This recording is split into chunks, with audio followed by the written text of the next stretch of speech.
Hello, my friends. Today, I am excited to share with you episode 1 of the world Hydro Gaia, an ocean-themed setting with water magic, floating islands, airships, and particularly angry crabs.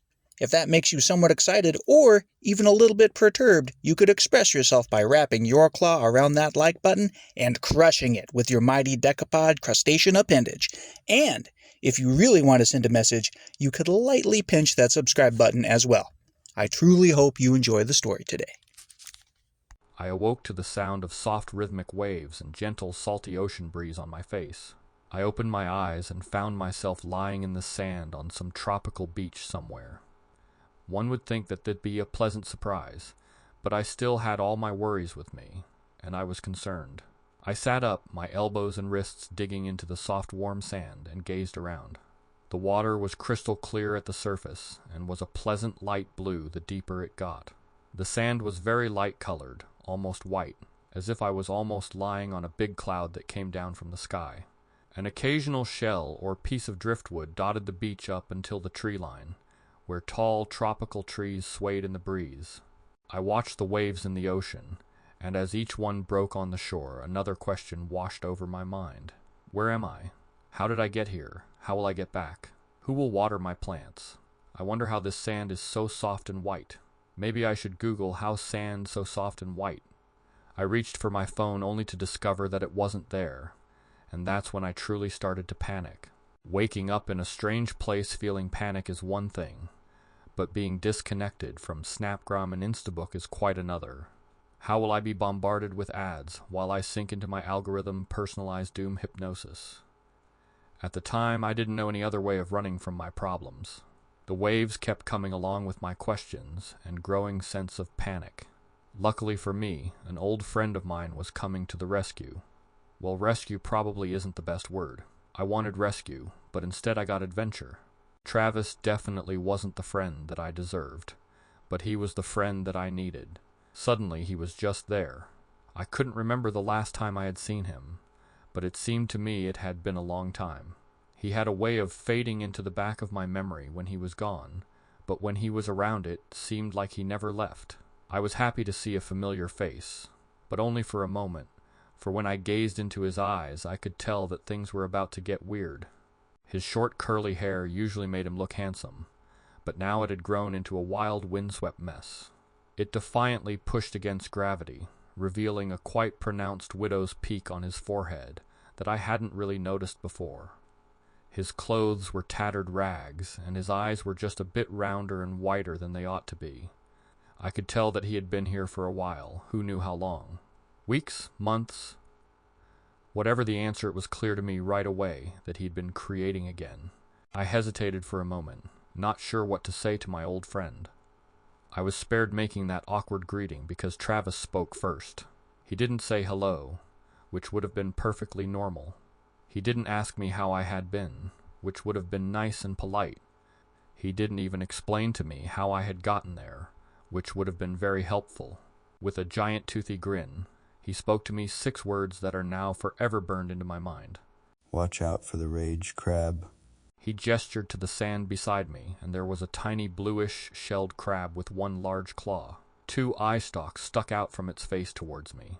In the tiny black orbs of its eyes, I saw something I didn't expect and couldn't explain. Something pure, like a force of nature.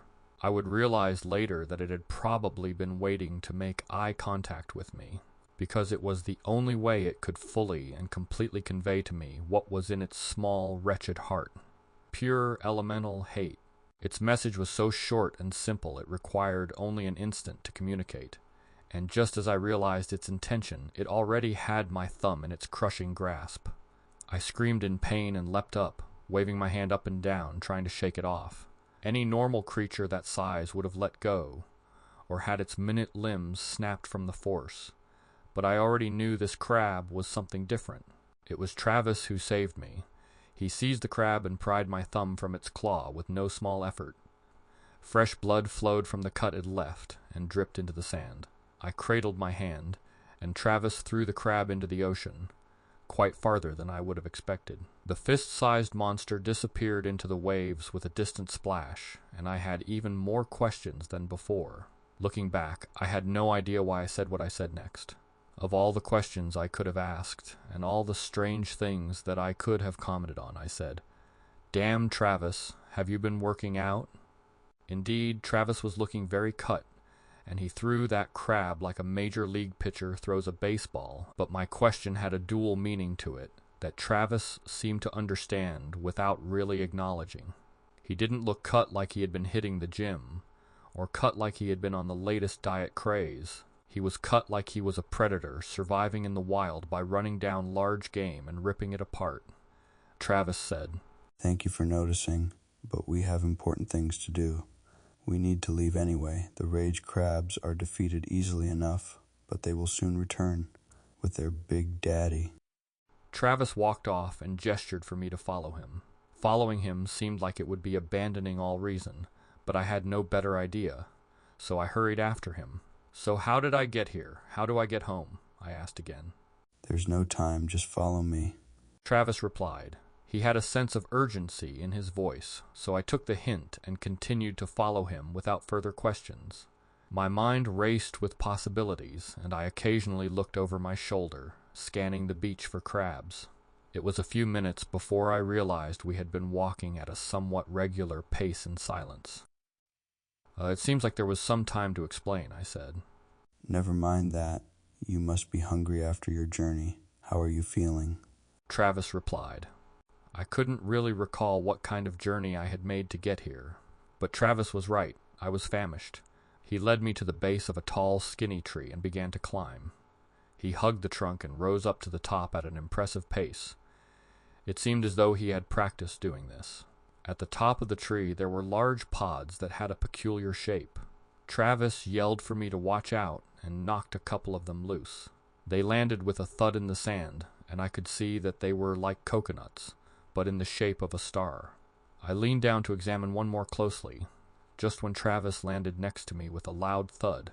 His impact kicked up sand into my eyes and I fell over, startled. "Did you just jump out of that tree?" I said. I examined his legs, half expect them to be broken. "Yeah." Travis said simply. He picked up one of the star coconuts, and with a single firm karate chop he split it in two. Star coconut milk splashed into my eyes and stung a little, but at least it washed the sand off of my face. Travis offered me half of the fruit. I reached out to take it, and was reminded of the throbbing pain in my thumb. I left a bloody thumbprint on the shell when I took it. Travis seemed to suddenly remember that I was hurt and told me to hold still. He took a breath of concentration and made some specific hand gestures. The hairs on my arms stood on end as I felt the energy fill the air. Even though I had never truly felt it, I knew exactly what it was. Magic. Travis extended a firm palm towards my injury and spoke his incantation. Shazam. The air filled with colorful bubbles of energy that swirled around me, making a distinct whooshing noise as they disappeared back into the ether, or wherever magic comes from, leaving my wound healed and my thumb tingly. The words escaped my lips before I could stop them. "What was that?" Travis raised one eyebrow and gave me an expressive look that I understood immediately to mean that was the healing magic spell, healing word from Dungeons and Dragons, Dumbass. I felt silly for even asking. After a brief moment of reflection, I came up with a better question. With a sarcastic eyebrow raise of my own, I said, "Your healing word is Shazam?" The healing word can be whatever you want it to be. Who cares? You didn't answer my question, though. How are you feeling? Travis replied. I gazed first at my thumb, then at my surroundings, then into my mind. Deep down, I was still feeling a sense of panic. I was concerned about checking my messages, and how I was going to explain to my boss that I hadn't showed up to work because I got transported to a magical island with hate crabs. "I feel terrible," I said. Travis gestured for me to take a bite. I was so wrapped up in worry that I forgot that I was holding the star coconut. I pried off a firm piece of white flesh from the inside of the shell and took a bite. I doubled over to violently spit it onto the sand. It was the most bitter thing I had ever tasted. Worse than that, I could feel the flavor coating the inside of my mouth and spreading through my body. "It's vile," I shouted. Travis nodded knowingly. I know. Take a deep breath for me. I argued with Travis for a few minutes while he politely listened to my problems, but he kept cutting me off. Take a deep breath, he said over and over. Finally, with protest, I did as he asked. I took a deep breath and gave Travis an irritated look, which he returned. I took another deep breath, slower that time, and then another. Travis told me to reverse the spin. I had no idea what that meant, but I started to look around and try to appreciate the moment I was in. I had no freaking idea what was going on, but I realized that wasn't any different than any other moment in my life. At least in this moment, I was on a tropical island with my friend, enjoying the sun and the breeze. Take a bite, said Travis. But it's horrible, I protested. With another raise of his stupid eyebrow, he convinced me to take another bite. I flinched as I bit off the smallest piece I could, and was pleasantly surprised that the fruit tasted sweet. It had a bit of a bitter aftertaste the more you thought about it, but I found myself taking another bite and enjoying it. I looked to Travis for an explanation, and with his trademark grin, he explained. It tastes the way you feel. Cool, huh? I looked at the star coconut in my hand and ate yet another piece. I admitted that it was kind of cool, even though I didn't want to. Just as I was beginning to daydream about the different dishes you could cook with such an interesting ingredient, Travis interrupted my thoughts. That's the spirit. Now let's go. Travis grabbed my arm and dragged me onward to the tree line. Before I knew it, we were stumbling through bushes, and my legs were getting scraped and cut by sticks and thorns. Ow, what's the rush? I asked in vain. I told you there is no time to lose, said Travis. Having been long friends with him, I knew it was futile to point out that we had spent several minutes just chilling on the beach, while he insisted I partake in that damn coconut. It didn't really matter anyway, because suddenly we stumbled through another thicket of brush into someone's backyard. I stood stunned for a brief moment. There was a quaint wooden cottage that looked like something from a fantasy fiction story. There was a moss-covered wooden fence holding some sheep in a pen, a cobblestone road just beyond the house, and some clothes hanging out to dry on a clothesline. I didn't really get a better look, because Travis dragged me through the yard straight to the laundry drying in the sun. We need some new threads, he boldly declared, and began pulling shirts and pants off the line like he owned them himself. He held them up to see if they would fit. I looked over to the cottage, fearful that some angry farmer was about to confront us for stealing his clothes. Sure enough, an elegant-looking elf with long blonde hair was scowling at us from a window. A few moments later he emerged from a side door, longsword sheathed on his hip, and approached us, shouting warnings about getting off his land. I tried to tell Travis, but he was holding up some ridiculous striped jacket, comparing it to the width of my shoulders. Try this on, he said. I insisted he look at the approaching angry guy with the sword, and he replied with an insistence of his own that I try on the ugliest suit I had ever seen. It was sleek and gray with a jagged striped pattern. At the time, I couldn't quite put it into words, but it looked like something a mindless predator would wear. The elf was shouting now, and he drew his longsword. Finally, Travis looked up, but seemed unimpressed. He casually told me to put on the clothes while he strolled over to the upset homeowner. Travis held his hands up in a pacifying gesture, and the elf drew his sword with a tight grip. It glinted in the sun like a lion baring its teeth. It's cool, bro. Legolas is a friend of mine, said Travis. This seemed to be some kind of racial insult, and the elf lunged forward with a piercing strike. My heart skipped a beat as Travis twisted to the side, easily dodging the attack.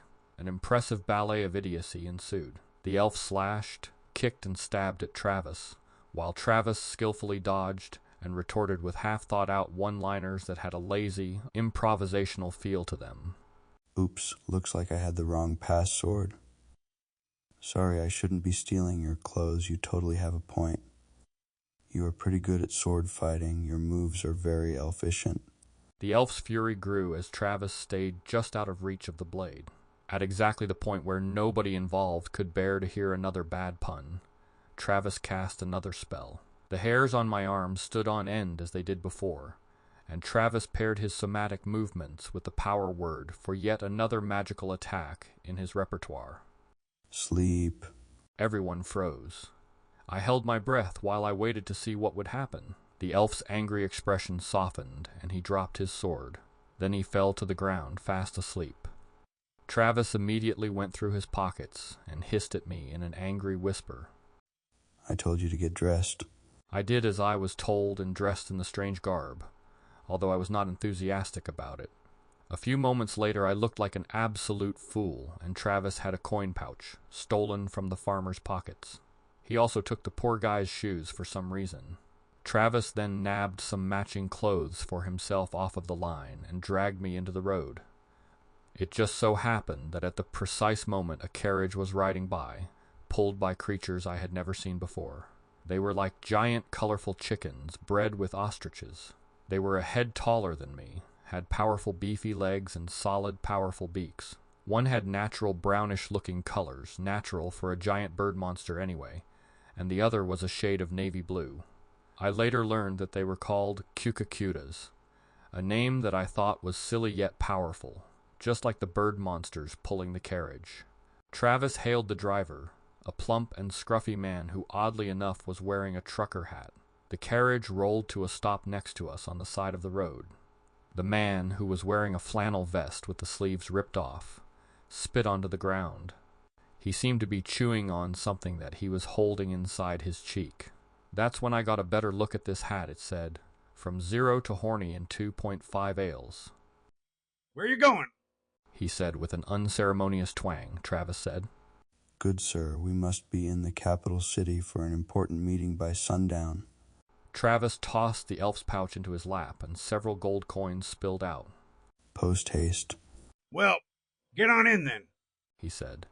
Travis scrambled inside the carriage, practically pulling my arm out of its socket as he dragged me along. I found myself sitting across from him in a cramped carriage while he hurriedly changed into a matching suit, sleek with jagged stripes. I heard the man in the trucker hat yell outside. "Hoo boy, Betsy and Alma Dewey are going to be earning those greens tonight. Yeah!" The sound of a whip cracked through the air. The carriage lurched forward, and I nearly tumbled into Travis's lap. He had apparently been braced for the sudden movement of the carriage, because the flat of his foot was ready, and he planted it in the center of my chest, pushing me back into my seat.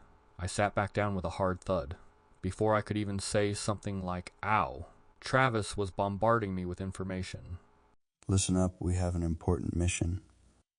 We are going to a high-level meeting with a senator from the Great Island Alliance, and you need to act like you are the government-appointed mining inspector. Travis thrust one of the elf's shoes into my hands. I took it without knowing why. "What are you talking about?" I said. "What's an island alliance?" That's the Great Island Alliance. It's exactly what it sounds like. It's a great alliance of islands. We are currently on the biggest island where the capital is. Now toss it. "What?" I said. My mind was still racing. Today wasn't what I expected at all, and I was beginning to feel overwhelmed. "Toss what?" I said. The shoe, by the gods, throw the shoe. Travis said. I looked down at the shoe in my hands. I had already forgotten about it. I glanced up at Travis. He had a look of impatience on his face. I found myself feeling resistant to what he was telling me, but I also realized that there was no way of getting out of the crazy journey we were on. I had come this far, and my only choice was to trust him and try to keep up. I shrugged my shoulders and threw the shoe out the window. It bounced off of the cobblestone to the side of the road, along with my objections. Travis had a questionable grin on his face. Excellent, he said. Now we need to spike up your hair into a fin. Of course he needed to spike up my hair into a fin. Why not? I surrendered to the absurdity of the moment while Travis cast some sort of cantrip on my scalp. I could feel the warm caress of magic wash over my head, and I felt my hair shift up. I saw the elf's other shoe sitting on the seat. I picked it up without much thought. No. What, do you need to save that one for something? I said. You must only toss one. One is good luck, but two will bring a terrible curse, he said. Oh, come on, a curse, I said. Think about it, said Travis. Have you ever seen two shoes abandoned on the road? Whoever sees that shoe will immediately and naturally wonder where the other one is. The thought will be like a splinter in their mind. We are planting the seeds of wonder, you and I. I thought about it, and I realized he was right. Time and time again I had occasionally seen a random shoe discarded on the highway, but never with its mate. The sudden realization shocked me. Was the random show in my life really Travis all along? It was about that time Travis finished with my hair. What do you think? Travis pulled a small mirror out of his pocket and showed me my reflection. I looked ridiculous. He had shaped my hair into a tall, slender point, like the fin on a fish. The jagged striped pattern on my suit made me seem taller than I was. And maybe it was just my imagination, or a trick of the mirror Travis was holding. But my eyes seemed just a bit farther apart than they should be. I kind of look like a shark, I said. Wonderful, exactly what I was going for. Now you must think like a shark. Travis was spiking his own hair into a fin now. He continued to explain. Here on the islands, family bloodline is everything, to politicians anyway. We are going to be meeting with one Mike Salamander. He is an average mediocre politician around here, and there isn't much special about him, only that he happens to be the chair of the mining committee. Travis finished his hair. He was looking rather shark-esque himself now, he said. It's the custom here for business people and other high muckety mucks to dress like sharks or other sea predators if you are a weirdo. Travis practiced a goofy full-tooth grin in the small mirror, apparently doing his best shark impression. He continued, Our goal is to get him to agree to allow us to inspect the current mining island before it sinks anyway. Before it sinks, I asked. How can islands sink? With magic, that's how. Travis replied with a matter-of-fact tone. In this world, there is a group of powerful water priestesses that occasionally raise islands from the deep so that the people here can mine them for resources. They make sacrifices to Leviathan, the water god, as well. It's sort of the religion here, but more on that later. Stay focused on playing your part for now. I nodded. Travis continued. Like I said, bloodline is everything here, so you will need an important local sounding name. How about? Travis trailed off in thought. For a moment we both pondered names that would fit my new persona, to the sound of gravel and dirt, crunching under the wheels of the carriage, and under the feet of the strange cucacudas. Suddenly it hit me. Theodore Sturgeon, I said. Travis's eyes lit up with excitement. Perfect. Very important sounding. Look at you being a big fish. As for myself, I'm going to go with Alex Ambergris. Travis looked at me with a grin, clearly fishing for a compliment. A moment of silence passed. Well, I think it's cool, said Travis. So what's the point of this? I asked. Why are we meeting with this mining committee guy anyway? Right down to business, said Travis. We need his permission to go on Island 419, which is the latest floating rock that the priestesses have raised for this society to mine from. They go through a cycle where the priestesses will raise an island from the depths of the ocean with their magic. The islanders will spend several months mining everything they can from it, and then they sink it again, along with a sacrifice or offering to Leviathan. Then, if Leviathan is happy, the priestesses raise a new island and the cycle begins again. I nodded again. Okay, got it, I said. But why do we need to go there? It's about to sink, and apparently everything of value has already been taken, right? Not everything, Travis replied. These islands can contain all sorts of valuable minerals, metals, and gems. The markets here fluctuate wildly every time there is a new mining island because there is no way to know what the new supply is going to look like. This last island was rich in iron ore particularly, along with a small amount of...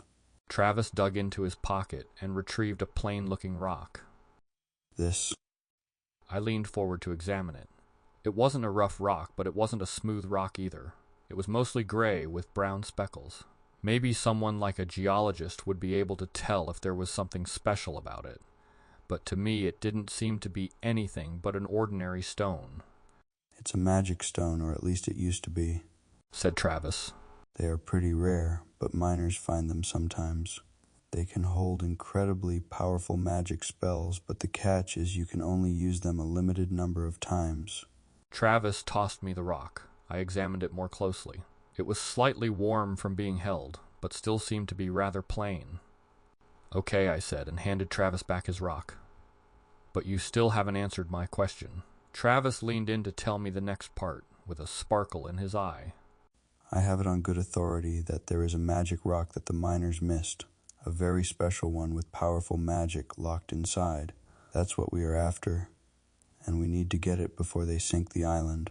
I was intrigued. Wow, I said. What does it do? All in good time, my friend, said Travis. We are almost to our meeting. Travis leaned back and looked out the window. I looked too. We had already traveled from the countryside into the city. There were well-dressed people walking down the sidewalks in front of large marble buildings. The streets seemed very clean, and all the flora to be seen was meticulously manicured. We passed by a large bronze statue of some guy grinning and puffing out his chest.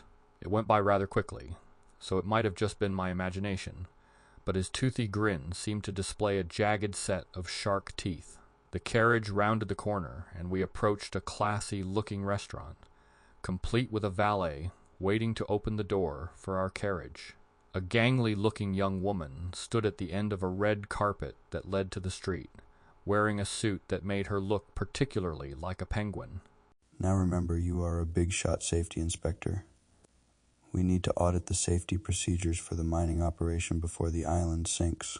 Just let me do most of the talking, though. I know how to handle these politician types.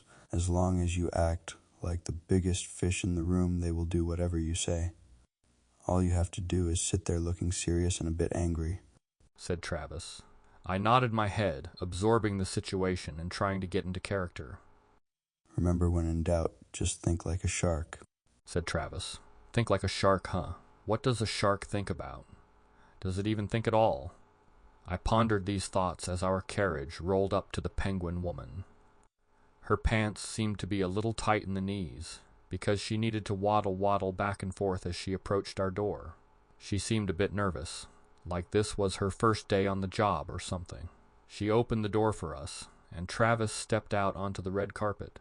Travis had produced a small fish from somewhere and tossed it into the air. The young penguin watched it fly through the air and waddled quickly to catch it in her mouth. She mumbled a "thank you, sir" around the sardine. Travis didn't even look back at her.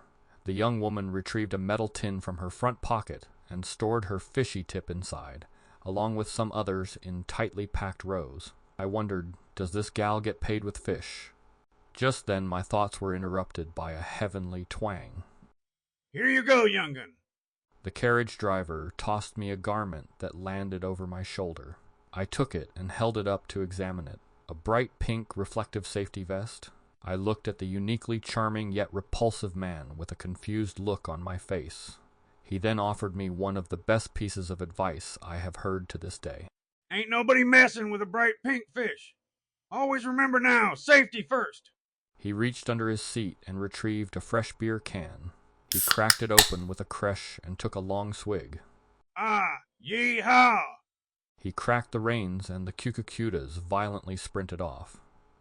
The carriage jerked forward a moment later, snapping his head into the back of his seat with a hollow thud.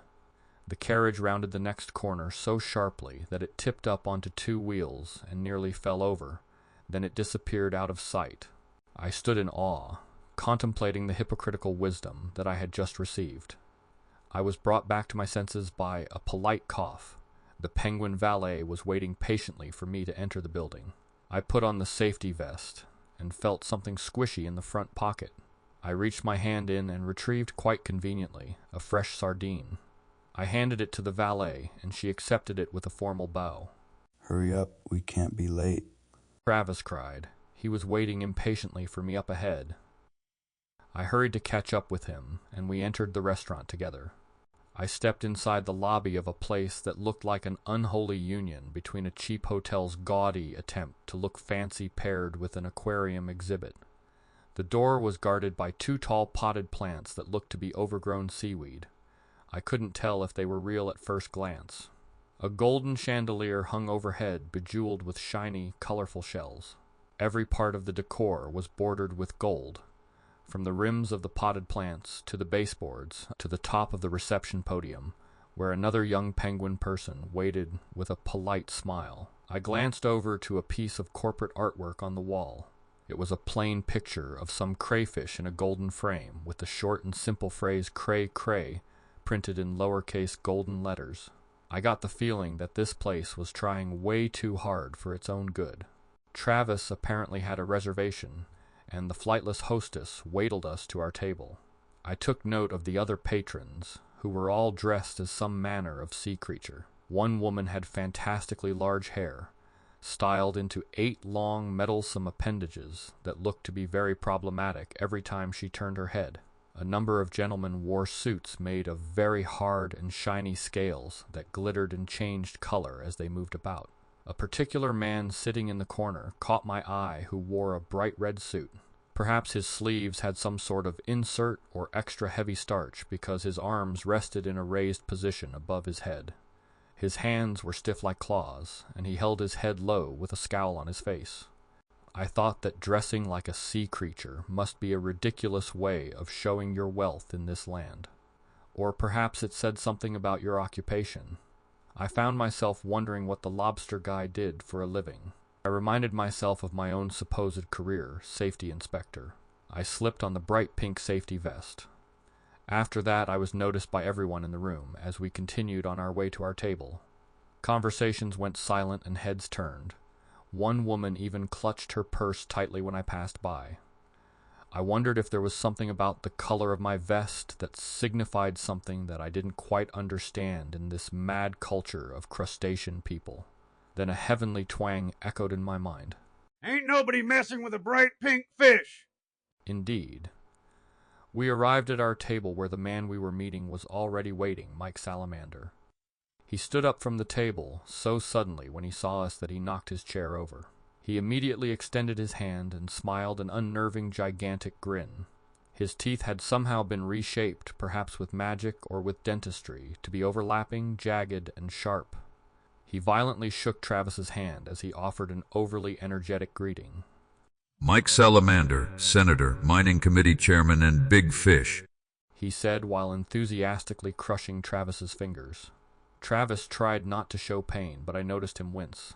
Alex Ambergris, Mining Prospector, and Big Fish, Travis replied. Mike turned to me and thrust his hand to grab mine. I don't know if it was instinct, or if I was thinking like a shark already, but I grabbed his hand first and squeezed as hard as I could. Theodore Sturgeon, Mining Safety Inspector, and Big Fish, I declared. His hand felt like it was made of brick. We gripped each other so tightly that my hand went numb. If I had to guess, I would say that it probably turned a shade of purple, but I kept my eyes locked on Mike's. Maybe it was my imagination, but his eyes seemed a bit farther apart than they should be. He had one eye locked on me, and the other drifting towards Travis, or Alex rather. The handshake lasted decidedly 3 seconds longer than any handshake ought to before Mike released me. come friends, let us feast and talk business. Mike picked up his fallen chair and slammed it back down in one smooth motion. He sat and buried his face in a menu. Perhaps he was farsighted, because he held the menu so close to his face his nose was practically touching it. I looked over the menu as well to mull my choices for dinner. There was a greenery of the sea section containing seaweed salad, algae a la mode, and a sea bulb trumpet, whatever that may have been. There was an entire section of the menu dedicated to those who apparently ate with baleen. They were all thick soups of some kind, all boasting delicious microorganisms and containing the freshest plankton. Then there was the meat section. Much of it was misspelled, and it was written in all caps. Some of the writing was unreadable due to blood splatters, and my particular menu had a large piece bitten out of it. I was only able to make out a few items, like the raw fish heads, the raw sea meat, and the raw land meat. Apparently there was no reason to distinguish beyond that. A server arrived to take our order. I simply selected the organs with extra blood, not knowing what else to do. A bold choice, said Mike. I shall dine upon organs as well. Mike's order was more of a declaration than a request for food. He thrust his menu at the server. I'll have some fish heads, whatever. Travis passed his menu impatiently. Now let's talk about mine inspection. Mike leaned forward in his chair and watched Travis carefully. Ah, down to business. A man focused on his prey is not a man to be denied. He put his elbows on the table and formed a pyramid of contemplation with his fingertips. So tell me why I should let you into my mind. By the end of tomorrow, it will be at the bottom of the ocean anyway. So what does it matter? Let me tell you why, Mike. Travis began. Are you sure that your workers are following the safety rules? Mike nodded. We have regular inspections, and the crew chiefs are responsible for accidents, He said. But those inspections don't catch the final cycle before the island is sunk. You and I both know that those guys are just trying to squeeze every bit of ore out that place that they can before it is gone, even if it uses Travis paused for dramatic effect. unapproved methods. Mike didn't seem convinced by Travis's case so far. I got the feeling he probably didn't care what the miners did as long as he and his like got the profit. The purpose of safety is to keep the miners safe, and to avoid paying out for accidents, of course. The mining is already done, and we are just preparing for the ceremony with the priestesses tomorrow. There will be no more accidents this cycle. None of the guys are even in the mine anymore, Said Mike. You don't know that for a fact. Travis retorted. They know they could get away with not following the rules since the cycle is over. If someone happens to get hurt now, you could be liable. Even worse, if the island is somehow tainted, it could displease Leviathan and your next island could have poor resources. Mike rolled his tiny eyes, and I knew that Travis was losing him. I didn't know much about what was going on, but it was clear using religion to try to convince a politician to do something wasn't a winning strategy. Mike puffed out his chest a bit, clearly trying to make himself look bigger. Let me tell you something. Mike said. He casually picked something out of his teeth and flicked it away. I have no idea what those guys are doing day to day, and I don't really care, as long as I get the money from the taxes and sales. All I know is that if I let you inspect the mine now, unexpectedly with nobody knowing that you are coming, you could find a violation that I would have to pay a fine for. We're here to help you, Mike. We don't want to. Mike cut Travis off. You're not here to help me. You're up to something. I don't know much, but I don't have to. You know why? Mike stood up and tilted his head to look down at Travis. Because I am a big fish. Mike punched his fist into his other hand and posed to flex his muscles. This meeting escalated fast, just like a feeding frenzy. I looked over at Travis. I could tell his mind was racing, trying to think of a way to save the situation. I tried to think of something too, but my mind was blank. That may have been a good thing, because there was space for a piece of advice Travis gave me to surface in my mind. Think like a shark. What the heck, how could it hurt? Thinking back on the situation, I realized there were many ways it could hurt. But I tilted my head and looked around with my peripheral vision anyway, because I imagined that's what a shark would do. In one eye I saw Mike and Travis both. They were starting to argue, and Mike was puffing himself up even bigger. In the other I saw a penguin waiter that was walking by taking a meal to another table, a plate of fresh red meat. Fresh red meat! I leapt from my chair, teeth first, and closed my jaw around the succulent meat. The waiter fell backwards, startled and horrified. The platter the waiter was carrying fell to the ground with a crash, and the rest of the food sprayed all over, some onto the terrified faces of a couple seated next to us that were dressed kind of like shrimp.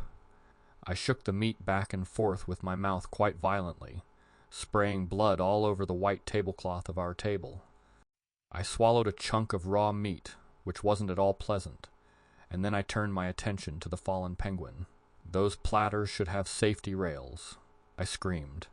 I leaned over him, continuing to shout and berate him. Look what happened. Sharks eat here all the time. It's only a matter of time before someone lunges for raw meat passing by. It's just instinct. I spat spittle and blood from my meal into his face. His eyes were wide and his features were frozen. I doubt he was present enough to understand the meaning of the words I was using. I was making them up anyway, but I continued on my tirade. Bring me your manager immediately. This is a citation at the very least. You will be lucky to keep your job. Do you have any idea the kind of reports I have to fill out now? The Department of Safety takes this very seriously. I commanded the attention of the entire restaurant. Every table was silent, and every eye was glued to me, either in curiosity or more likely fear. I stormed about and shook my fists, ranting about everything from the slope of the floor to the footwear of the servers. To be fair, their shoes were straight-up flippers. They probably fell down and hurt themselves all the time, and I let them know it. I paused a couple of times to flex my muscles, as Mike had done, to let everyone know how big I was. When I was finally out of breath, I sat back down at the table. Mike and Travis were both looking at me with awe. In the back of my primal aquatic brain, I knew it was time to seal the deal. I slammed my fists onto the table and began to cry. I make no apologies, I just love safety so much. I wiped a tear from my eye, which only served to streak my face with the blood that was on my hands. "Mike," I pointed to him menacingly, "you and I may be big fish, but safety is the biggest fish of all. You worry about your money, but the only way to avoid the worst is to pay the safety tax first." I flexed my biceps and gave each of them a kiss. Mike nodded thoughtfully. Theodore is a very wise and very big fish. I can tell you show a sense of urgency about your work. Very well. I will give you permission to inspect the island before it sinks. Mike got out a briefcase that he apparently had under the table. He shook it until the latch popped open, and its contents spilled onto the table. Mike got a piece of paper, hastily wrote something on it, and handed it to me.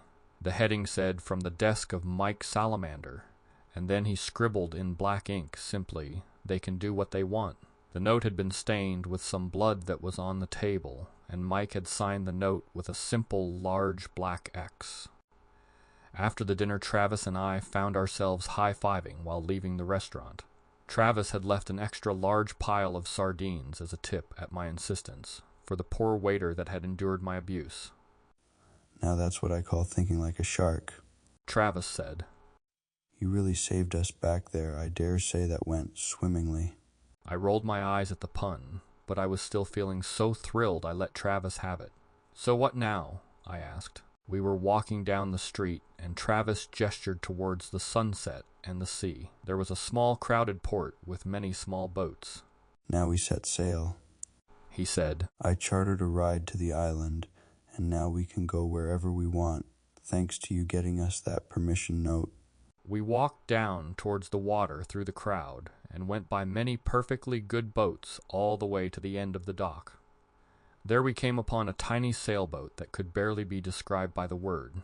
There was a cabin small enough for 2 people to sit, slightly sheltered from the elements. There was a plank to sit on in the front where another 2 people might fit, if they didn't mind sitting with crusty fishing nets and various pieces of tackle. A grizzled old fisherman was preparing the sail. He looked as though he had weathered every storm there was, and he was tired of the world. Travis waved hello to the old fisherman and climbed aboard. Our weary captain acknowledged him with a quiet grunt. "We have to share our ride, though, but the good news is it's very cheap," said Travis. The reason why was walking down the dock towards us. It was a young woman in beautiful flowing blue and white robes. Her face was hidden by her hood, and everyone gave her a wide berth and respectful bow as she walked by. "Free, actually," Travis added. The old man chuckled.